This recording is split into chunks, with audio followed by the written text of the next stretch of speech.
Quem disse que falou sobre a palavra sabaton no grego, mas todos estão vendo que não?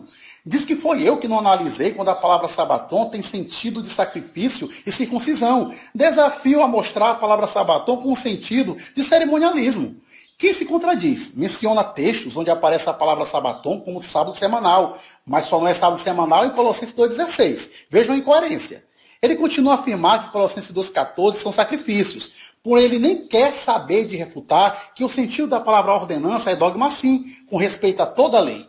Afirma que Lucas 24:27, as mulheres guardando o sábado, é prova que o sábado não foi penalizado. Alega que eu diria que estavam confusas. Claro que não. Os seguidores de Cristo não haviam entendido a abolição da lei. Mostrei isso quando em Atos 15 os apóstolos ainda discutiam se a circuncisão era obrigatória. Mateus 5,17, quando Cristo diz, vim para cumprir, o sentido de cumprir é de finalizar nele, como diz Romanos 10,4. Quem tenta interpretar Hebreus 4,9 diz que a palavra sabatismo é sábado. Strong diz que a palavra sabatismo, abre aspas, é o repouso do cristianismo tipo do céu. Fecha aspas. No texto cita vários tipos de descansos. Versículo 2, descanso da alma. Versículo 4, descanso de Deus no sétimo dia da criação. Quem disse que no versículo 4 usa a palavra sabaton? Isso é mentira. A palavra aqui é catapauses. No versículo 7 e 8, fala do descanso na terra de Canaã. Por fim, o autor diz, resta o sabatismo, ou seja, haverá futuro. Um descanso se referindo à nova terra. Ellen White diz sobre o texto, abre aspas, o repouso aqui mencionado é o repouso da graça, fecha aspas. Atos 16:13 e 17:2, Paulo se reunia no sábado para levar o evangelho e não por causa do sábado. 1 Coríntios 9, 20 e 21. Em Atos 21, 28, que pergunta por que Paulo não foi condenado à morte. Mas Paulo foi condenado à morte em Roma. Pergunto, sabemos que o mandamento moral não varia em pessoa, lugar e tempo. Logo, no roubar e adulterar não se alteram por causa dos elementos citados. Nada faz com que o adulterar, roubar, seja lícito, em nenhuma circunstância. Porém, em Mateus 12,5, os sacerdotes violavam o sábado no templo, naquela época, e ficavam sem culpa. O sábado variou em pessoa, o sacerdote, lugar dentro do templo, e tempo, naquela época. Explique como o sábado pode ser moral se variou em pessoa, lugar e tempo. Mateus 12 não nos ensina que Jesus violou a lei ou uma variação, né, do sábado quanto à pessoa, tempo e local. Por quê? Vejamos, Cristo ele disse que ele veio para cumprir a lei, né? Se ele veio para cumprir, ele não pode violar a lei. Seria uma grande contradição do que afirmou Cristo e do que fez Cristo. Vejamos, o sábado foi designado para adoração e reconhecimento do Deus Criador. O termo barak, na sua origem, significa ajoelhar, bem dizer a Deus em ato de adoração, louvar. Deus abençoou o sétimo dia, conferiu uma honra peculiar e anexou privilégios especiais acima dos concedidos a qualquer outro dia. Ele santificou, isto é, ele separou para o uso santo, dedicou ao seu próprio serviço sagrado, que deve ser considerado, né, e gasta em sua adoração e em outros deveres religiosos. O termo lá é Kadash, Gênesis capítulo 2, versículo 3. Percebemos a misericórdia através da obediência e amor, são bem claras na lei de Deus. Êxodo 26 diz que Deus faz misericórdia daqueles que o amam e guardam seus mandamentos. Isso já coloca em xeque a questão de Mateus 12 e a interpretação. Vamos entender Mateus 12. Ou não lestes na lei que aos sábados os sacerdotes no templo violam o sábado e contudo ficam sem culpa? Qual a violação do sacerdote? Lógico, os serviços sacerdotais, ou seja, o sistema sacrificial era realizado constantemente a cada dia pelo sacerdote, inclusive no próprio sábado. Quando a gente vai para Êxodo 29, do 38 ao 46, nós encontramos ali o chamado Tamid de Olar, né? Tamid de Olar, que significa sacrifícios diários ou contínuos, né? Eram realizados com 2 ovelhas, uma pela manhã, outra pela tarde. E isso ocorria também dentro do próprio sábado. Números 28, 9 e 10 deixa bem claro que no dia de sábado ofereceria 2 cordeiros de um ano perfeito, né? Levíticos 24, 8 diz que a cada sábado, né, os pães eram colocados, né, permanentemente diante do Senhor, em nome de todos os israelitas, como uma aliança perpétua. João 7, 19 a 23 deixa claro que a circuncisão ocorreria também no sábado, né? Levítico 6, 9 e 13 se repete o mesmo sacrifício. A ênfase é que sempre tivesse queimado uma oferta continuamente, independentemente do dia, inclusive o próprio sábado do sétimo dia. Ok? Era uma aliança perpétua feita por Deus e um homem, né? E isso em benefício de misericórdia para o povo.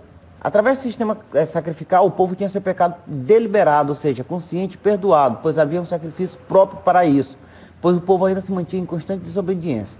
Levítico 6, 2 ao 7 narra de forma clara que os pecadores conscientes haviam um sacrifício específico. Havia também esse sacrifício diário.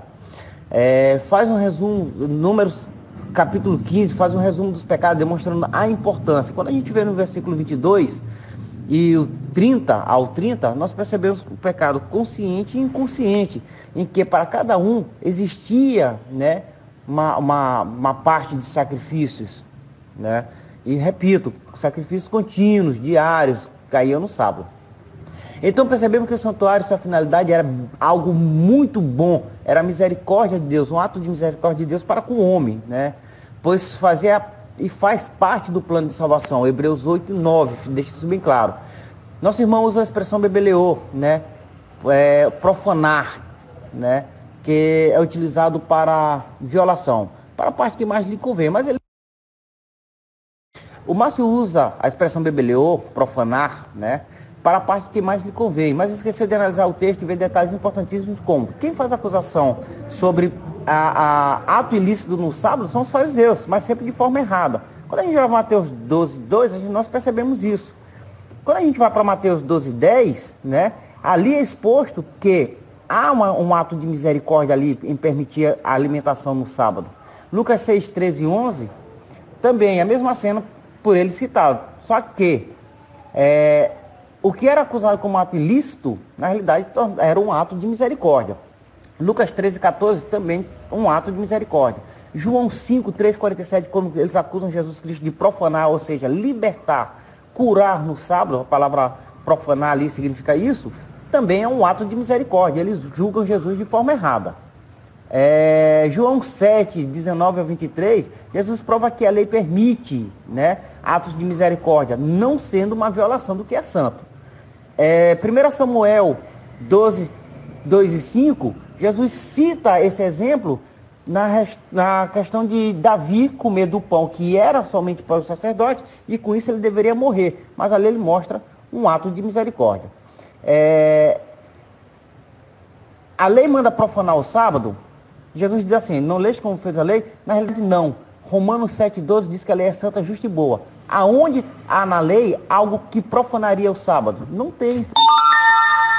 Então, assim, fica meio esquisito a argumentação do Márcio quando a gente vai ver isso. Jesus usou da linha dos acusadores para expor a santa misericórdia divina. Ele finaliza dizendo, está aqui quem é maior do que o templo. Ou seja, todo ato de misericórdia leva a mim. E é isso que ele diz em Mateus 12. O amigo Kim disse que Cristo não violou a lei em pessoa, lugar e tempo, mas eu não disse que foi Jesus. O texto fala dos sacerdotes, logo o direcionamento a Cristo em nada respondeu minha pergunta. Kim cita que Jesus veio cumprir a lei, como está em Mateus 5,17. A palavra para cumprir, no caso, segundo o dicionário Strong, é pleru, significa terminar, concluir, alcançar um fim, completar, encher. O sentido de pleru não é continuar, e sim de entregar o fim, ou seja, o fim nele. Cumprir tem sentido de executar algo que deve ser acabado. Quem diz que a palavra para santa em Gênesis 2,3 significa para o uso religioso, se referindo a Adão e Eva. Porém, isso não é verdadeiro, pois a palavra para santo é kadash. No dicionário Strong significa limpo, cerimonial ou moral, consagrar, dedicar, conservar, ser colocado à parte, declarar santo, consagrado. Veja que algo pode apenas ser declarado santo sem a necessidade de ser usado religiosamente, apenas como declaração consagratória. Traduzir essa palavra apenas como separado para o uso religioso é uma interpretação desonesta. Deve-se levar em consideração o contexto, onde Adão não aparece recebendo ordem nenhuma e nem indício de guarda humana, apenas divina. Deus fez isso no 7º dia da criação e não tornou todo o 7º da semana normativo. Aliás, nem a palavra sábado aparece no texto. Em Êxodo 19, 23, o Monte Sinai é declarado santo antes de Moisés chegar lá e nunca usado para uso religioso. Ele disse que Êxodo 20, versículo 6, diz que Deus faz misericórdia a quem cumpre os seus mandamentos, mas a lei tinha mais de 613 mandamentos. Se isso se aplica ao sábado para hoje, também então deve se aplicar para a prática cristã, circuncisão, sacrifício, lua nova, etc. Todos eram mandamentos da lei. Pergunta então, Kim, já sacrificou seu bode este mês? Quem disse que eu citei Mateus 12 sem analisar que quem faz acusação são os fariseus? Mas isso também não é verdade. O texto em Lide, quem diz que o sacerdote violara o sábado foi Cristo. O seguidor de White diz que sacrifício, circuncisão, comer os pães asmos eram atos de misericórdia e por isso não eram violação. Todos esses exemplos de violar mandamentos para praticar a misericórdia, nenhum moral poderia ser violado. Em João 7, do 19 ao 23, o sábado poderia ser violado por causa da circuncisão, ou seja, o mandamento moral estaria subordinado a um cerimonial. Ora, a criança poderia ser circuncidada um dia depois do sábado, se fosse o sábado moral. Em todos os exemplos, o sábado fica menos importante, por isso violado, para se praticar qualquer cerimonial, mesmo que houvesse possibilidade de preservá-lo. Nos pães da proposição, não foi um ato de misericórdia de Deus, e sim uma necessidade, pois nada havia na lei que isentasse Davi e seus homens por causa da fome e permitisse comer os pães sagrados. Deus apenas não condenou a Davi. Isso foi permitido por Deus porque era um mandamento cerimonial, e logo o homem valeria mais. Quem sem pé nem cabeça cita João 5, do 13 ao 47, e diz que quando Jesus liberta e cura um paralítico, significa profanar o sábado. Claro que não significa isso. Jesus cura no sábado porque é dono dos mandamentos e nada havia de moral no sábado. Tanto que, sem ter nada a ver com misericórdia, ordena o ex-paralítico carregar o leito, o que era uma violação ao sábado. Quando questionado, ele disse que Jesus havia ordenado.